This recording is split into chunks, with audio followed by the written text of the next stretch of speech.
Ciidamada booliska gaar ahaan kuwa miino baarista ayaa maanta qarxiyay miino lagu aasay wadada hormarta Jaamacadda Ummada gaar ahaan xarunta Geher ee magaalada Muqdisho.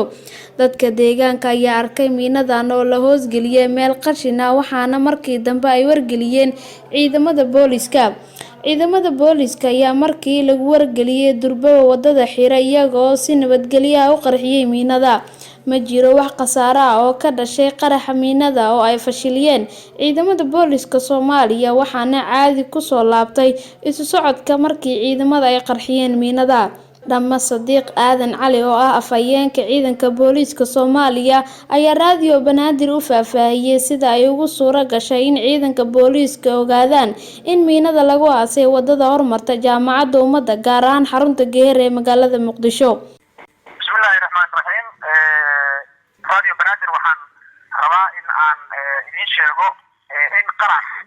hadda qolihii nabadiidka argagixisada ay soo diyaariyeen qarax meel qashin ah ay ku qariyeen ay geliyeen soona macalin nuur xaafadda la yidhahdo jaamacadaha ama jaamacadda Geher waxay ugu talagaleen qaraxaas inay ku dhibaateeyaan ummadda Soomaaliyeed sidii maalin dhaweydba ay jidka oo dad ummadoodan ay marayso ay u gaartay wadada xamar iyo Abgood isku xirta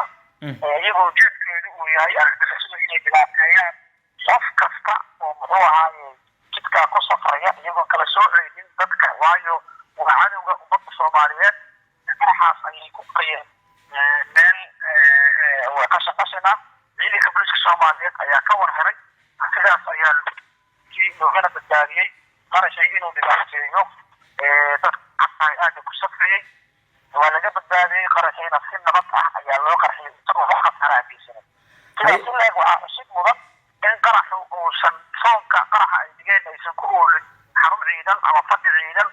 waaqliga saliimka waxaan garan karnaa oo fahmi karnaa in qaraxaas ay ugu talagaleen ay ku dhibaateeyaan dadka shacabka ah Soomaaliyeed ee iska adeeganaya inay khasaare naf iyo maalba oo xooggan u geystaan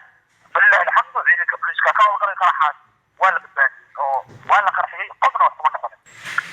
saakay ayaanu warbixinta helnay waa laga howlgalay waxaan kuu sheegi karaa laamka baarista ciidanka booliska Soomaaliyeed